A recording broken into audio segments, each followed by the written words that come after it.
called the Hive Mind. If you have a suggestion, you can use the email music@marketplace.org. Our producers are Rose Conlon, Meredith Garrettson, Stephen Ryan, Alex Schroeder, Daniel Shin, and Erica Soderstrom. This is the Marketplace Morning Report from APM, American Public Media. Florida Polytechnic University ranked the #1 public college by U.S. News & World Report among regional colleges in the South. More information on Florida Poly's engineering, computer science, and data science degree programs available at floridapoly.edu. Wayne Hogan of the Terrell Hogan Law Firm. I'm Wayne Hogan. The Move Over Law protects police, fire, EMS, utility, and sanitation personnel by requiring drivers to move over and slow down for their vehicles. Learn more at waynehogan.law. Baptist Health is a proud supporter of First Coast Connect with Melissa Ross. Baptist Health, committed to building a healthier community for all of us. More info at 202-4YOU or baptistjacks.com. This is WJCT News 89.9 Jacksonville. Ahead in the next 5 minutes, live local news for the First Coast from the WJCT News team.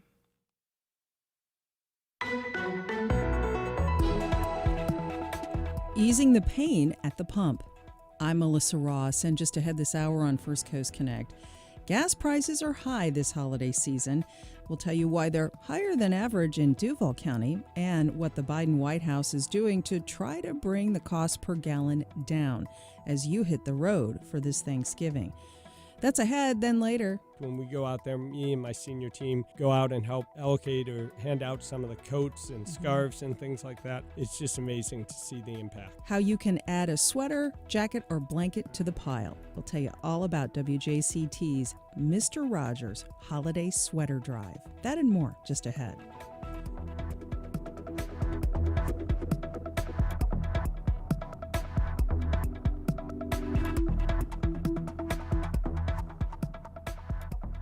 After the day's news.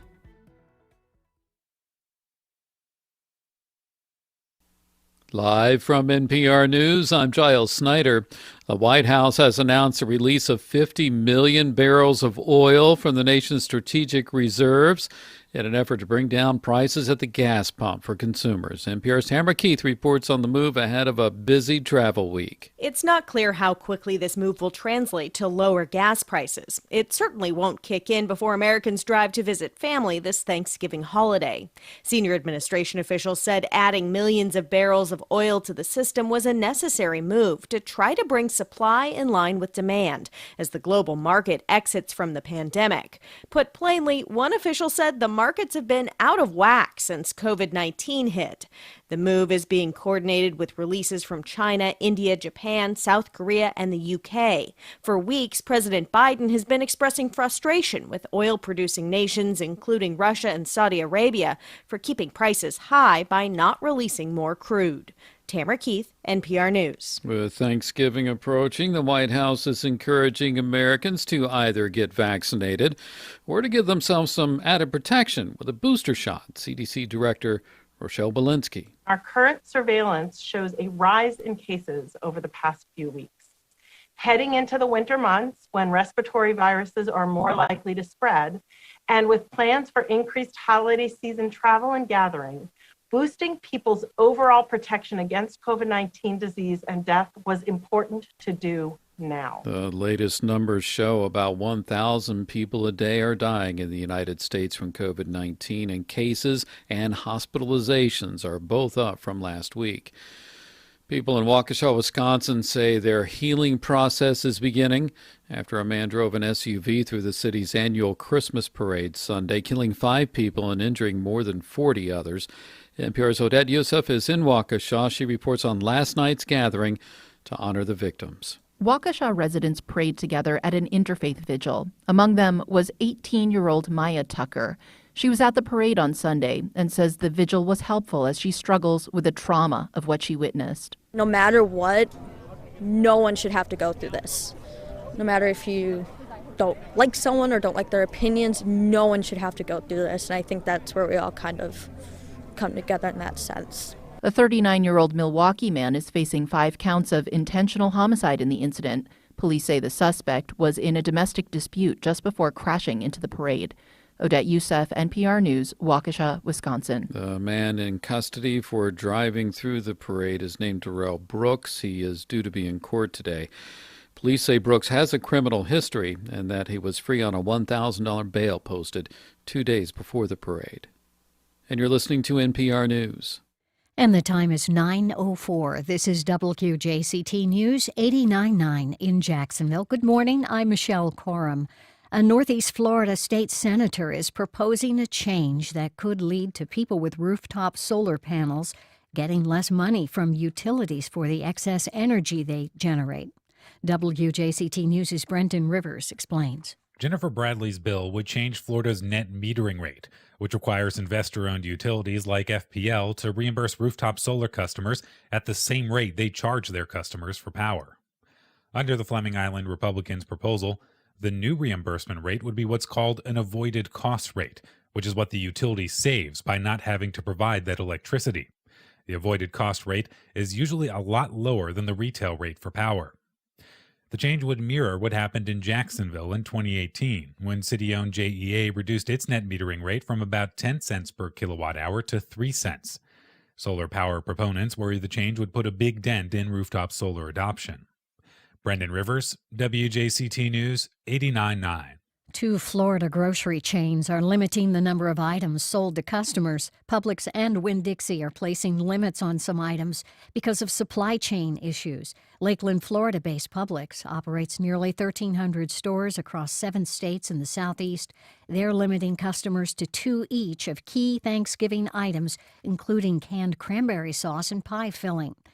Winn-Dixie is limiting turkeys to 1 per customer. It's 48 degrees in Jacksonville, partly cloudy. Today's high near 58. This is NPR. Support for NPR comes from NPR stations. Other contributors include Novo Nordisk, working to improve the lives of people with obesity through knowledge, science, and compassion. Because obesity is a matter of biology, not just willpower. More at truthaboutweight.com.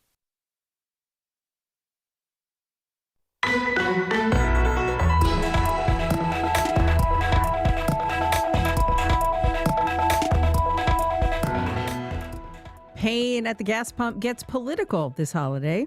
Good morning. We're live from Studio 5. I'm Melissa Ross, and this is First Coast Connect. Thanks for listening. And just ahead this hour, what higher gas prices mean for Florida as we head into Thanksgiving and beyond. Are you traveling this holiday? Are you filling up? Give us a call. It's 549-2937. Then later, it's your chance to help the needy this festive season as WJCT marks our 19th annual Mr. Rogers Sweater Drive. We'll tell you all about it. All of that and more just ahead. But first this hour, are you hitting the road this week? Well, as Thanksgiving and Hanukkah and Christmas near, it's not uncommon for consumers to grouse about those gas prices. It's pretty much as normal a holiday tradition as Hallmark movies. But this year, the story is a bit different. Gas prices have spiked in the last 12 months as life has returned to something closer to normal pre-COVID and travel picks up. Now, a couple of things to tell you about. Just this morning, President Joe Biden announced he's releasing 50 million barrels of oil from the nation's emergency stockpile to lower energy costs amid a recent spike in gas prices and inflation.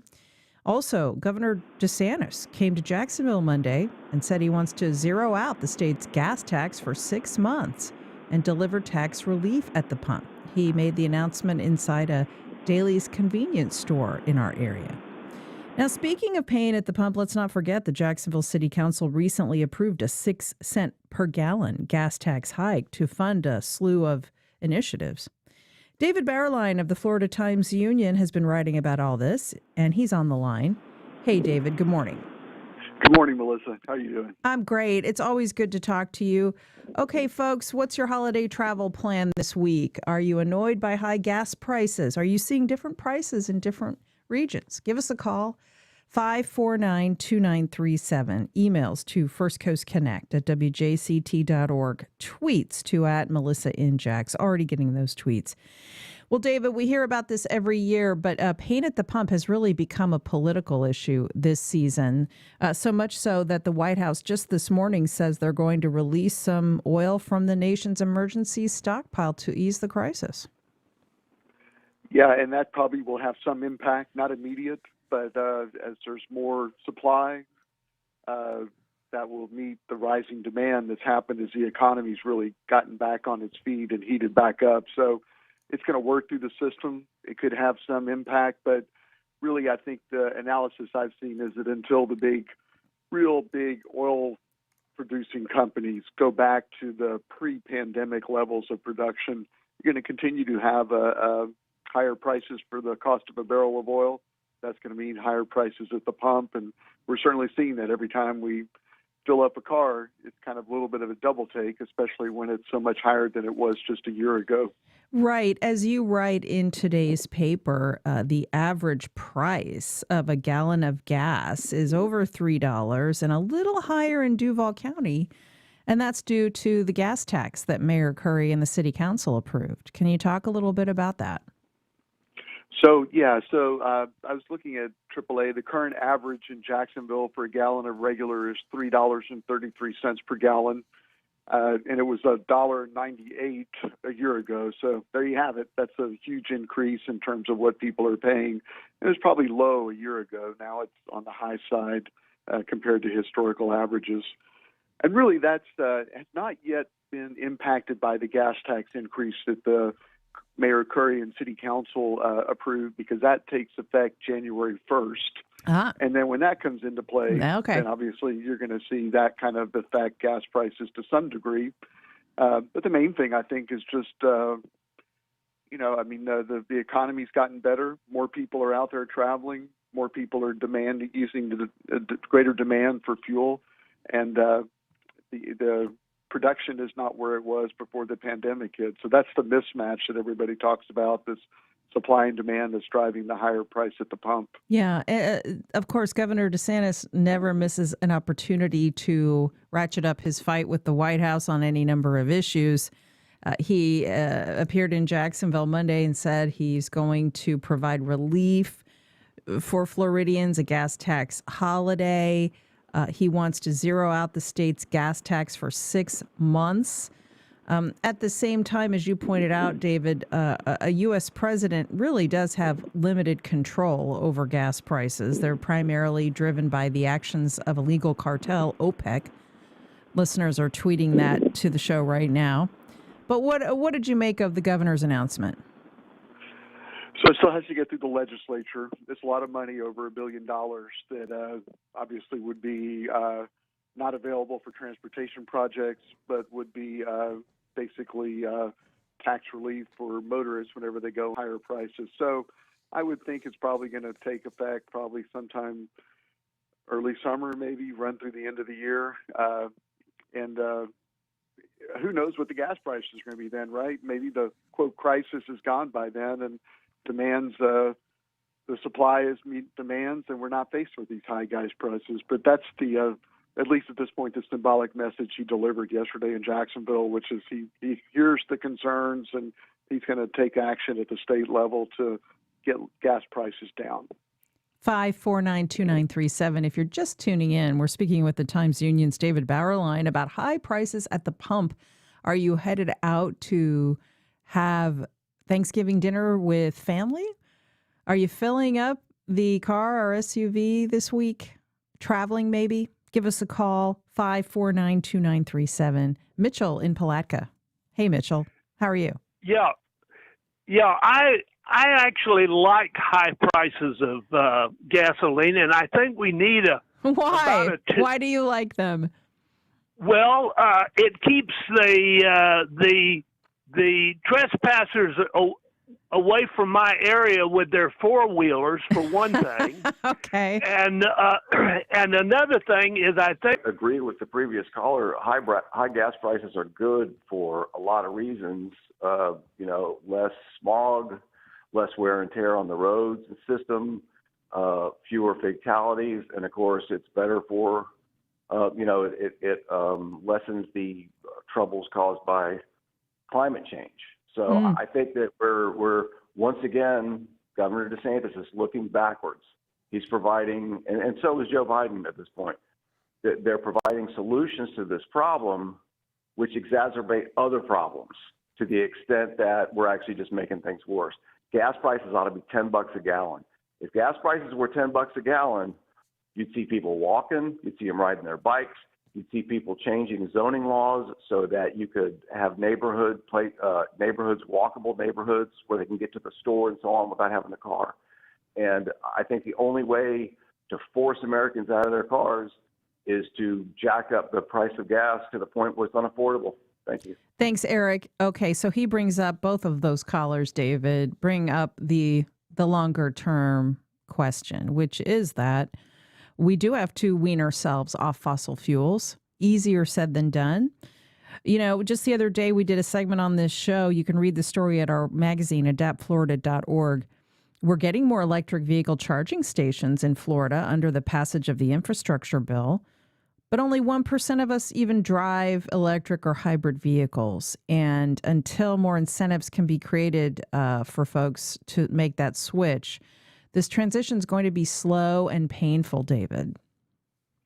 I've heard the argument, too, that if you're looking for ways to reduce the emissions, then higher gas prices can be something that intentionally or unintentionally will help that, because obviously if you're paying twice as much at the pump and you go buy a new car, maybe you're thinking, well, I'm going to pay a lot more attention to what the miles per gallon is and buy a much more fuel efficient car. You know, you double your fuel efficiency, then if gas prices double, you're still in the same spot in terms of what the actual hit is in your pocketbook. So there's an argument to be made that a lot of the technological advancements, because they are more costly than just what we're used to in terms of the usual technology to run our automobiles, becomes more attractive or cost effective when the price of gas is higher, because then it makes it more of a winning argument to invest upfront in that higher cost in order to get the money back through savings on your gas tax, your gas bill. 549-2937. Give us a call. Nick in Mandarin. Hi, Nick. Hey, how you doing? Great. Thanks for calling. Hey, thanks. I was just going to say it's strange how DeSantis can call a special session to deal with COVID, but can't call a special session to deal with the gas tax. So. Yeah, thank you for that. Of course, that special session was a political move. Here's a tweet from Susan. The governor says the state has plenty of money. Why not expand Medicaid? So we're going off into some very interesting areas here on social media. But David, here, let's bring it back to the numbers you get into in your story. I did not realize this until I read your piece in the Florida Times-Union. Florida has one of the highest overall gas tax rates in the nation. And so we tend to think of Florida as a low tax state, a more affordable state. But I was not aware of that little piece of our economic pie until you reported it. Can you talk about that? Yeah, it is one of the highest gas taxes in the country, and there's three components to it. There's the federal gas tax, which is the same everywhere. That's about 18 cents per gallon. And then Florida's state gas tax, and this is controlled by the state legislature in terms of state laws. That's about 26 cents per gallon. And then there's the local option, which can go up as high as 12 cents, which is where the city's going to be headed as of January 1st. And the state has an interesting gas tax in that it automatically adjusts every year based on cost of living increases or some sort of an adjustment there. So every year it's going up a small amount, and it's been going up for years and years. And that's a reason why the state gas tax is actually higher than the federal gas tax, which stays the same unless it's ever affected. Now, you can argue that Florida benefits from that high gas tax. I know that when I used to drive back and forth from my old home in Texas from Florida, you knew when you were in Florida, the roads were just in better shape, and you knew when you were in Mississippi because the roads were in a lot worse shape. And so, there's something to be said for the maintenance of the roads, and obviously it helps Florida be attractive to tourists. They're coming down. They got good roads to drive on. So there's, it's kind of a get what you pay for thing, but it is a high gas tax. It's one of the highest in the country. And it's going to get a little bit higher as of January 1st because obviously the local gas tax is going up by 6 cents, and then whatever adjustments there are to the state gas tax, that's going up. So it's one of those costs where you would think, oh, it's Florida, it must be a low tax state. But cell phones are another thing where there's high taxes on Florida and cell phones. So we don't have an income tax, but the government gets its money they another get you way, another way. That's one of them. That's right. And Melissa, the previous caller had a point about the special session, and Charlie Crist, who's running for the Democratic nomination, made that same point yesterday. He was saying, hey, if this was such a big urgent need, how come the governor didn't put it on the agenda for the special session they just had rather than waiting until the regular session, and you're not going to have anything in effect for months and months. So, it's an interesting argument, and it's definitely already heating up on the campaign trail for the governor's candidates for sure. If you're just tuning in, we're talking about high gas prices heading into the Thanksgiving holiday and efforts to bring them down, both at the state and federal levels. Give us a call, folks, 549-2937. Glenn in Mandarin. Hi, Glenn. Hi.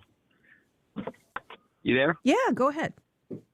Okay, so I think you're not quite giving the full story, because when you say a president does not have effect on your energy prices, that's not correct, because a president with his decision or the party's decisions has a direct effect on what you're going to pay for your energy prices. For example, the previous administration opened up your oil fields and whatnot, and the prices were low. Now that these policies of shutting down all these pipelines and energy sources, it directly affects the price that we pay at the pump and oil for heating and anything else that has to do with energy.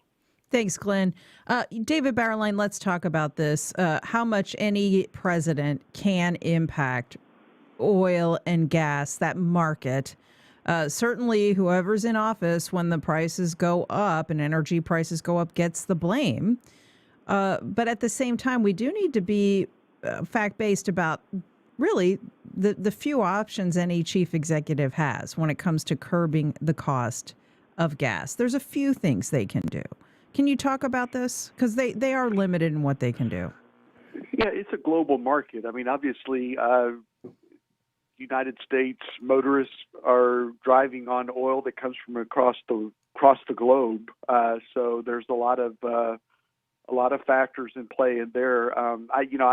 I look to AAA for its analysis because they really follow this stuff closely, and their take on it is that you have a situation where the big oil-producing countries had not yet ramped up their production to the way they were before the pandemic hit.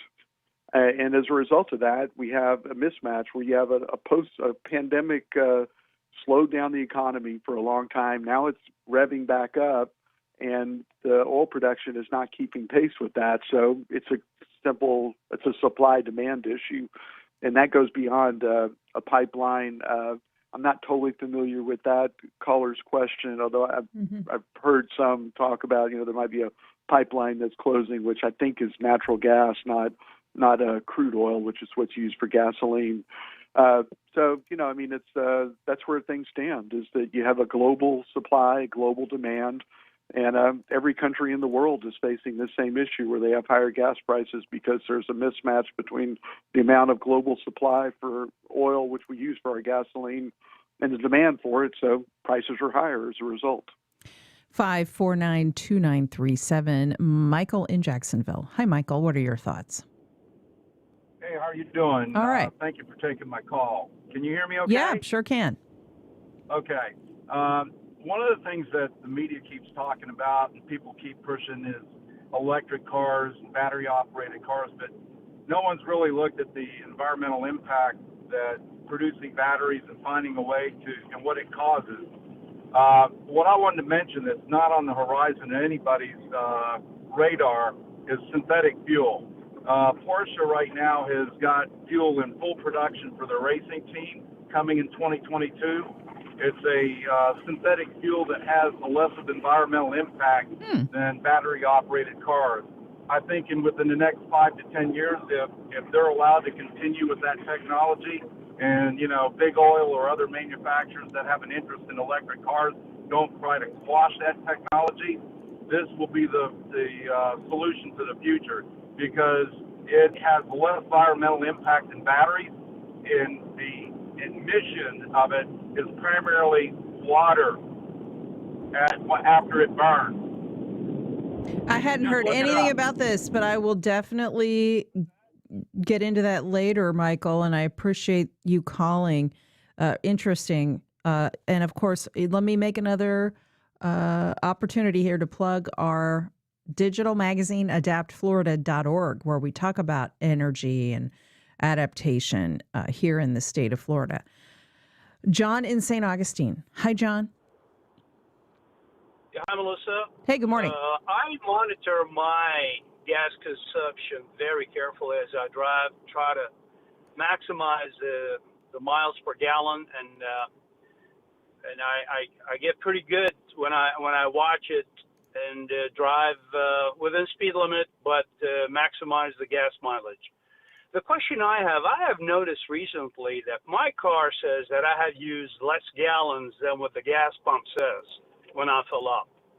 Who is auditing those gas pumps, or is this something even relevant to this discussion? Yeah, I don't know the answer to that one, John, but we're getting a lot of interesting feedback on the phone lines. David Bauerlein. Yeah, my understanding is that it's done by the State Department of Agriculture, and they go and they do these spot checks where they go and just check the pumps, check the prices, check to make sure the pumps are accurate, and so it's a kind of a routine inspection that happens on a fairly regular basis, so that they can find out if somebody's claiming that they're selling you a gallon and they're actually shortchanging you on that gallon, but charging you the price for a gallon. And that's the process it's used. I remember there was like a scandal up in Georgia a few years ago where there was some company up there that really had low prices for a gallon of gas, but it turned out they weren't selling you a gallon of gas, so that's how they did it. Yeah, people. It is regularly checked by the state. People forget it's the Department of Agriculture and Consumer Services, and of course, Nikki Fried, the only statewide elected Democrat and the state's Commissioner of Agriculture, she's been criticizing the governor for his move on a gas tax holiday, along with Charlie Crist, as you mentioned. But even looking beyond Florida, David, I saw this story. It's really interesting. Yes, gas prices are higher than average right now, but it's the perception of the prices that matters so much to voters. And if you live in a more rural, conservative area, you tend to maybe identify as a Republican more often. Maybe you tend to drive a bigger vehicle that doesn't have good gas mileage. And maybe if you live in a rural area, you've got to drive a longer distance to get where you need to go. So you might be a little more angry about it than, say, if you lived in a dense urban area and you don't need to drive lots of miles every day to go about your routine. So a lot of this is being driven by political perceptions and the kind of lifestyle you lead. Yes, I think those are all really good points. There's a difference in terms of the rural space versus an urban environment in terms of how far and how much people drive. And also, I think, we live in a time right now where consumer prices across the board are going up. It costs more for the gallon of milk. Obviously, it costs more for that Thanksgiving turkey this week. And so then you're sort of seeing these prices go up, and then you go to the pump, and there the change is even more dramatic than what you're seeing at the supermarket. You're paying less than $2 a year ago. Now you're paying $3.30. And I know a year ago it was kind of like you'd fill up and go, wow, that's all? Did I actually do a fill up? And now it's like just the opposite. You're like, holy cow, I'm not going to be eating out tonight because I know. Because of the cost of that fill up I just put into the car. So it's it's sort of this punctuation mark on something that's happening in a lot of different areas in terms of our paying just more for daily household essentials, consumer items at the supermarket and at the gas station, at the clothing store, all and on. Hey David, do you remember your first car and what you paid to fill it up? I remember. The first car I ever drove was a Ford Escort, and it was, this small little cheap car that I bought used, but I was so excited to have a car.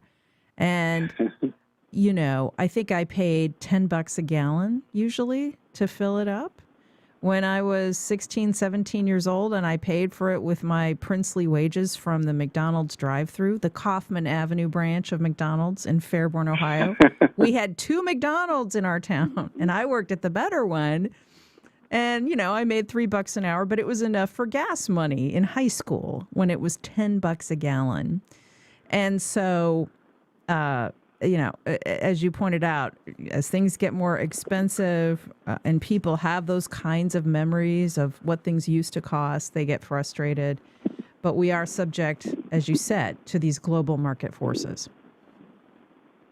Yeah, I don't remember. I'm sure, I guess probably it would have been less than $1 a gallon probably back in those days. And so now it's gone up quite a bit, although I think adjusted for inflation, it's probably not as bad. It's just the gas goes up and down so often that it really does catch our attention. And then you have, people who are like scouring different sites to find the cheapest gas within a 5-mile radius. And, the old joke, people used to drive so much looking for the lowest gas price, they ended up burning up whatever savings they got by the time they finally got to it. But it's almost a religion to see where can I get the lowest gas price, and and what other consumer or go to Gas Buddy. You can big check letters on the roadside. You can always look at GasBuddy.com, right? Exactly. There you go. So that's probably the fastest way. If you're really looking to save some money, you can wait for the petroleum reserves to get released, or wait for a gas tax cut by the governor and the legislature. But shopping around and being an informed consumer is probably the best way to do it these days. Cody on the South Side. Hi, Cody. Good morning. Go ahead. Hey there. How are you all doing? We're great. Thanks for calling. Yeah, so just about, you guys said expensive turkey this year. I paid $6 at Publix for a $14 for a 14-pound turkey. And if you look historically at just the way that inflation has normally gone, bond yields are the best indicator. And before 1970, that great inflation, bonds foresaw that. And this, we've had plenty of CPI shocks, and this is much more like in the early 1950s, and the supply shock that came with the Korea War. So I think this is just a temporary thing that's brought on by COVID, and the cure for high prices is high prices. And people aren't going to be willing to pay $7 for a gallon of gas. They're going to resort to other measures, and then that will bring the prices down. We might go through a recession, but ultimately it will correct, and this is not an inflation scenario at all.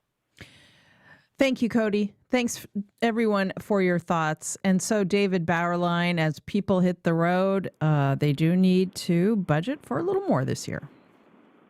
They will indeed, and have your Gas Buddy. Maybe it pays to go to the next exit and see what you can find there for a little cheaper price. And did I say $10 a gallon? That's not what I said. I meant to say $10 $10 to fill up, right? Good God, I meant $10 to fill up. Thank you for the person that tweeted me. Yes, I meant $10 to fill up the entire tank. So David Bauerlein of the Florida Times-Union, thank you so much, and happy Thanksgiving. Yes, happy Thanksgiving as well. Take All care. right, and much more still ahead later. We've got some tasty ideas for your holiday table from Edible Northeast Florida. That's later. But up next. When we go out there, me and my senior team go out and help allocate or hand out some of the coats and scarves and things like that. It's just amazing to see the impact. How you can add to the pile, it's growing in this year's Mr. Rogers Sweater Drive. That's coming up. We'll be right back.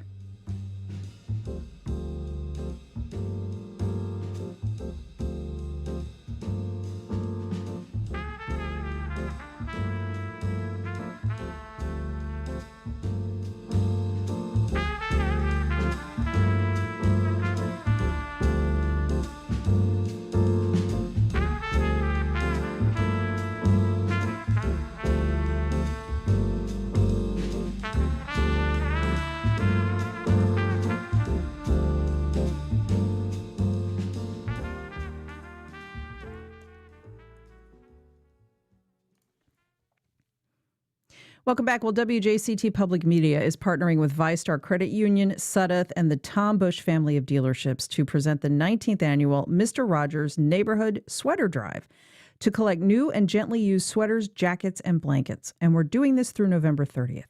We're going to donate these items across the region to nonprofit organizations located in Duval, Clay, Nassau, and St. Johns counties. Now, WJCT is one of many public media organizations across the country that celebrates this event in honor of the late Fred Rogers, host of the iconic television show Mr. Rogers' Neighborhood, which of course aired on public television. In 2020, the Sweater Drive collected and distributed more than 20,000 cold weather essentials for First Coast residents. I talked about our beloved annual tradition with one of the sponsors, Brian Wolfberg. He's CEO of ViStar Credit Union. Hi, Brian. Good to talk to you. Thanks for joining us. Absolutely. Thank you for having me in again. It's great to have you and talk about one of the most popular things we do at WJCT every year. This is our 19th annual Mr. Rogers Neighborhood Sweater Drive, and we're so pleased that ViStar Credit Union is partnering up with us on this because it is a holiday tradition and it helps a lot of people. Yeah, we have been excited to be part of this tradition for almost the entire time it's been going. I think this is our 16th or 17th year participating by taking donations in our branches. And you're absolutely correct. When we go out there, me and my senior team go out and help allocate or hand out some of the coats and scarves and things like that. It's just amazing to see the impact. Really is. And we'll mention this again in a few moments, but it's easy for people to do their part because we're collecting new and gently used sweaters, blankets, and jackets. And then we're going to donate them across Duval, Clay, Nassau, and St. Johns counties. And, you know, we're in Florida, but it does get cold enough here that we need to make sure people have those items. There are absolutely nights, if you think about being out on the street or not having a place to go home to, that you are going to need a coat or a warm blanket. It's just amazing to see our people in the community come together and provide those for people in need. Yeah, and you know, the fact that it's called the Mr. Rogers Sweater Drive, I think is really special for a lot of people because we all have memories of watching Fred Rogers in his cardigan sweaters, and it's just a really nice association, I think, with public television and with just a kind-hearted person. Yeah, it's been great to have you guys lead this each and every year. As you mentioned, the association there with public television, but then bringing it home to our community, his values impacting our community. Being a part of that as ViStar with our purpose of doing good is really important to us. Now, you're still relatively new at ViStar, but you've really made a mark already in terms of all of the community and philanthropic initiatives that you are leading. And this kind of goes along with that, I think. Yeah, this is something, as I said earlier, that we've been doing for many years. We have continued to increase our giving and our community engagement. It's part of who we are and what we do. We are of and by the members of this community, started here, grown because of the love by the community for our organization. And so if we find ways that we can give back, we are all in and we lean in and engage. And that's why we're collecting the sweaters, the jackets, any of the other cold essentials, cold weather essentials at all of our branches across Duval and Clay and Nassau and St. John's. And you don't have to be a ViStar Credit Union customer, right? You can just come into any location. You can also come here to WJCT or to a Tom Bush dealership and just drop some items off. Yeah, absolutely. Anyone can come in and make a donation. Anyone that's willing to have a positive impact on the community is always welcome at ViStar. Okay, well, I so appreciate you coming into the building to talk about this. Kind of exciting. We haven't had a lot of in-studio guests over the last almost 2 years. So it's good to see your smiling face, Brian, and talk about our Mr. Rogers Sweater Drive. Can't believe it's almost 20 years of this now. And it's happening now. So just drop off those gently used sweaters, jackets, blankets, and any cold weather items like that here at WJCT, at any ViStar location, or at any Tom Bush dealership. Sudeth also sponsoring to help us move the merch around. And so, Brian Wolfberg, President, CEO of ViStar Credit Union, thank you so much. Absolutely. Thank you.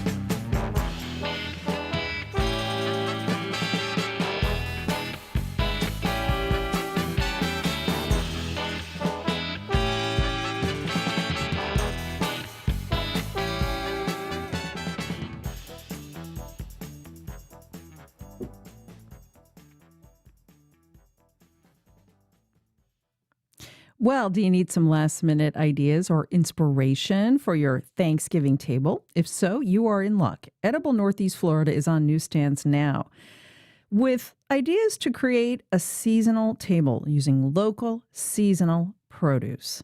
Editor Lauren Titus is on the line. Hey, Lauren, good morning. Good morning, Melissa. Good to talk to you. And I am such a believer in eating with the seasons, buying produce with the seasons. And so your issue is right on time. Tell us what's inside the pages of a seasonal table. Yeah, so this is our holiday issue, and we always like to go big with recipes during this time of year because, let's face it, folks are in the kitchen or they're going to gatherings, and so we're always excited about being able to eat local at this time of year. A seasonal table is a nod to both the holidays as well as what's in season this time of year.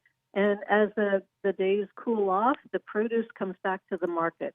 And it's really exciting to see the variety, the cornucopia of produce that we'll find at local farmers markets. This year we focused on side dishes. We're moving them to the center of the table, along with our locally grown turkeys and cuts of beef and pork. We're really putting the spotlight on all those wonderful side dishes that you can have such a variety of on your holiday table. Well, that's what Thanksgiving's all about. Let's face it. It's all about the sides. Okay, and so you've got some great recipe ideas both in the physical magazine and online. People might not realize just how much local produce is grown in our area. Collards, kale, sweet potatoes, turnips, winter squash, all available at local farmers markets. You know, there are so many great places to shop local. People might not realize that, Lauren, when they're in the habit of just going to the grocery store. Yeah, absolutely. So we've got a great supply of local farmers who are back at the markets these days. We've got Ben Wells and Frog Song down in St. Augustine. We've got Down to Earth and Abundant Harvest at Ram, a bunch of different ones at the Beaches Market. And they're all excited about returning and having their beautiful produce available for gatherings this year. And last year, because it was such an odd holiday season and people were so hesitant to gather, we're imagining that folks are going to be vaxxed up and ready to eat with others. We've got a great selection of recipes for sweet potatoes. You might think that there's nothing new to do with sweet potatoes, but Farmer Brian at Down to Earth is going to prove you wrong with his spicy cilantro lime sweet potato casserole, which unfortunately that does sound interesting. I had to taste everything for the photo shoot for this issue, and I can personally attest that everything is as delicious. What a tough job you have. I know. Oh, and I mean, people need to pick up their edible because the images are just gorgeous. But there's more in this issue. You even have ideas for holiday brunch, how to create the perfect day drinking celebration, which sounds nice for this season. Even how to host a cookie swap. You've got a gift guide in here. Tell us about all of this. Yeah, so the gift guide, it's our annual gift guide, and it's really a way that we can shine a light on the marvelous makers and food producers in our area.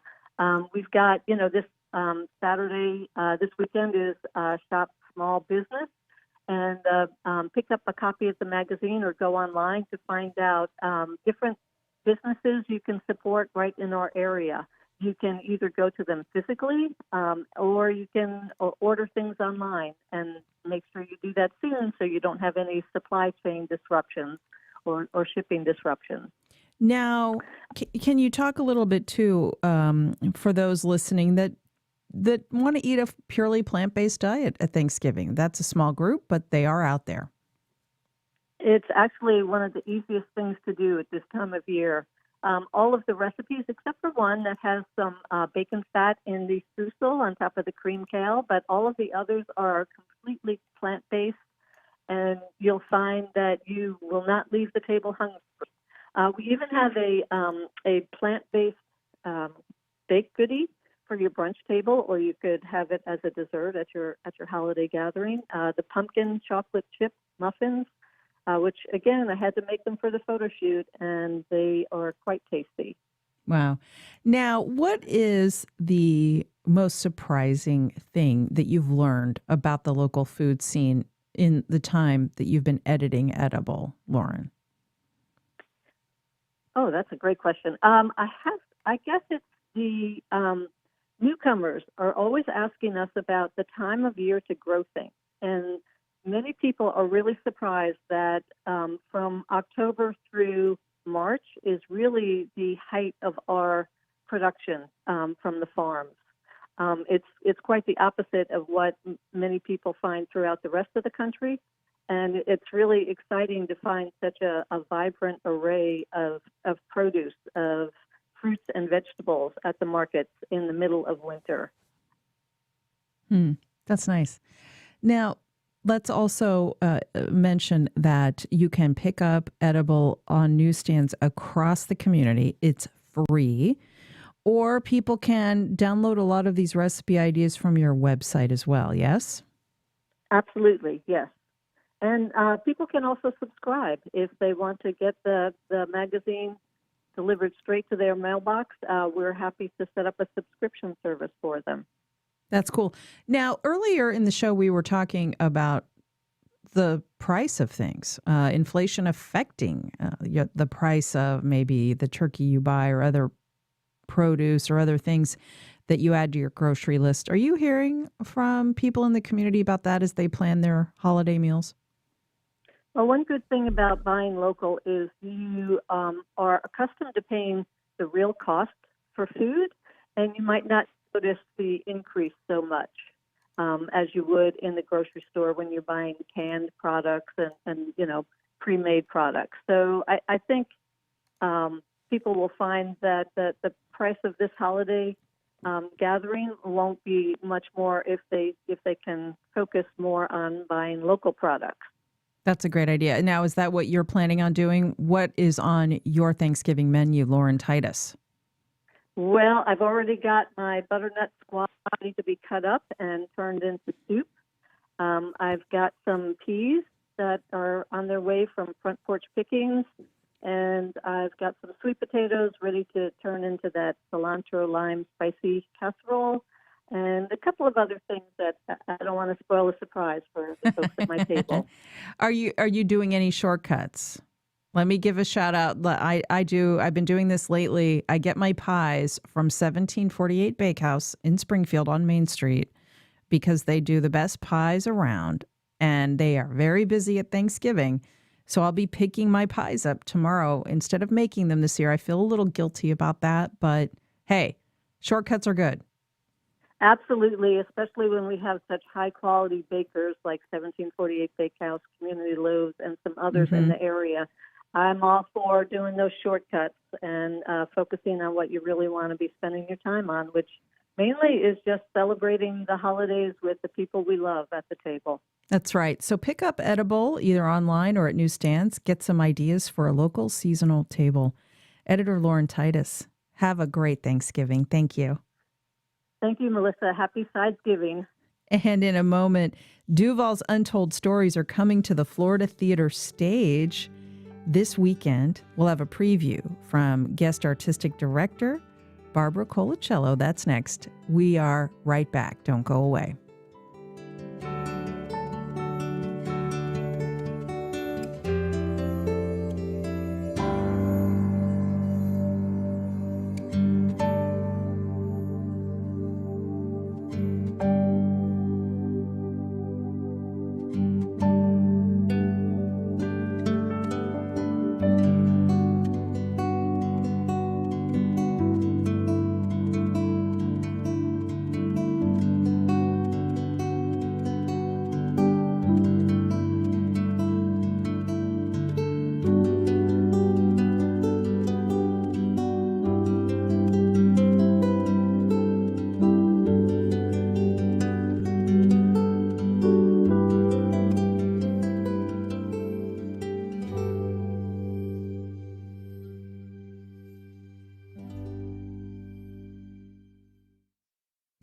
Next time on The World, how Beatlemania took root in Argentina.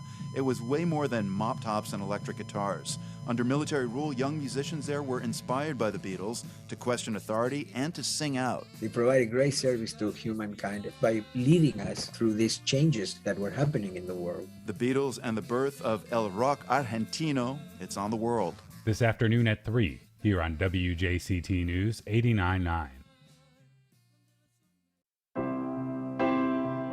I'm Robin Young. The Beatles have been experiencing yet another comeback with a new book of lyrics from Paul McCartney and a 6-hour version of the making of the Let It Be album from Oscar-winning director Peter Jackson. We'll take a listen next time, Here and Now. Today at 2 on WJCT News 89.9.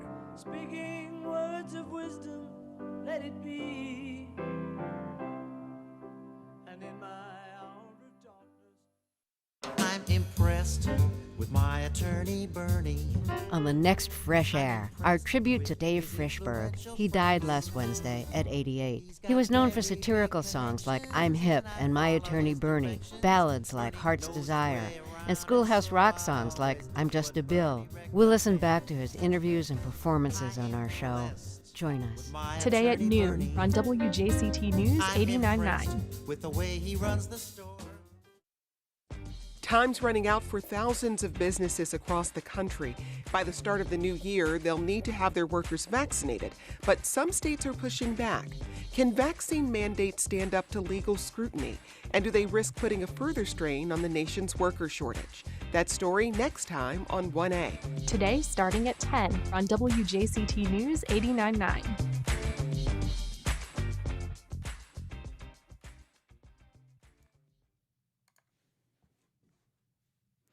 Welcome back. It's called Untold Stories, a live performance series featuring personal and transformative tales told by a diverse range of voices connected to this region. From artists and entrepreneurs to educators and medical professionals, we all carry memories and stories shaped by our environment. Untold Stories honors the tradition of oral storytelling in a modern context. And these stories are deeply wedded to the place we all call home. Barbara Colacello is the guest artistic director of the first season of Untold Stories, taking the stage this Saturday night at the Florida Theater. She's on the line with the preview. Hey, Barbara. Hi, how are you? I'm great, thanks. This sounds like a really great show to go see after Thanksgiving. Tell us about it. Absolutely. The storytellers, and we just had a dress rehearsal last night, really are shaping their story rather than tell them. They're bringing us to places that where they lived and to moments that they remember that influenced their lives and perhaps changed something in their life. It's very intimate and personal, revelatory. Storytelling to me is one of the most powerful things we could do with one another, but live makes a difference. How did the idea for this come together? Was this something you created? Well, I actually was doing story slams at Babs Labs the past 3 years, inviting people, giving them a theme, and inviting people to tell the story. And Florida Theater heard about a great storytelling event in Alaska through our sponsors, who is the Wolfberg family. And they were telling him how all these people gathered in this big venue to listen to story. And he got excited about that idea. And even though normally Florida Theater doesn't produce their own events, this was something that Numa Cecilin really thought, wow, wouldn't that be great if we had people come and talk about Jacksonville stories from all different neighborhoods, bring community together. And he found out that that's kind of what I was doing in my space, and we started having conversations about it, and I got really excited. Yeah. And how did you pick the performers? Who's on stage? Well, some of the storytellers are people that actually have been honing their craft at Babs Lab, so I knew that this is something that they'd love to do. Other people, I've seen them in stages. I was talking to them at an art opening, and I'm watching them gesture and hearing their passion. And I thought, oh, he's a really good storyteller. And I would ask them on the spot, hey, you want to tell a story at the Florida Theater? This is what we're doing.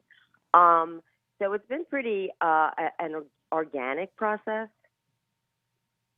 Some of the storytellers, like we have Kedgar Volta, who's a Cuban immigrant and sharing his story about having to conquer a very challenged project that he created. And Zanetta Marie, who's an actress, and she revealed what it was like to grow up and find out something that really kind of brought her into an identity crisis. All of the stories are not, I think, been shared. They haven't really, the storytellers haven't ever really sat down to think about the whole entire story. So the trigger, the theme this time was ebbs and flow. And when they heard that theme, they started thinking about, well, what, how, where did that occur? You know, that there was ebbs and flow in my life. And this is the first of a series, right? This kickoff on Saturday night. Yes, and you can buy all four, you know, get a discount and buy all four series, but the next one's February 12th. That theme is Out of the Swamp. We chose themes based on, I was thinking about the St. Johns River and just started thinking about how we could use that as a metaphor for all of our themes. So we also have,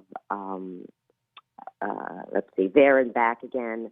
And the last one is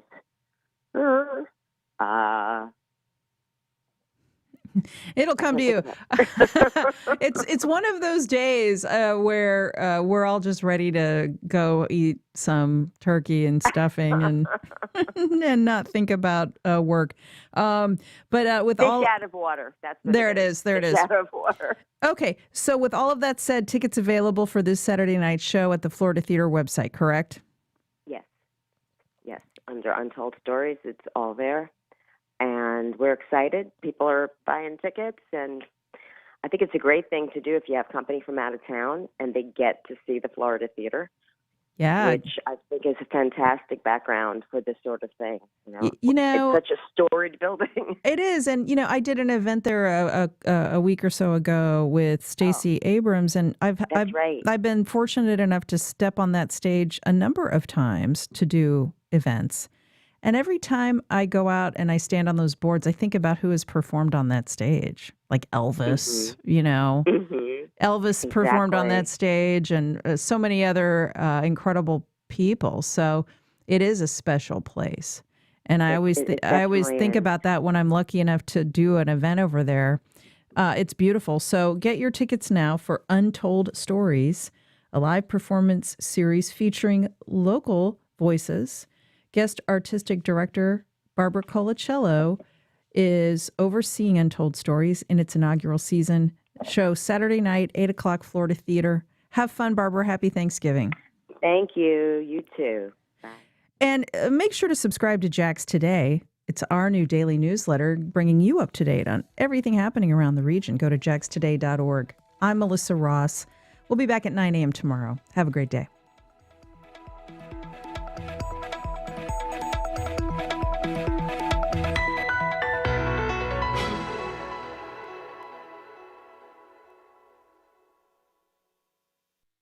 Support for First Coast Connect is provided by Baptist Health and the North Florida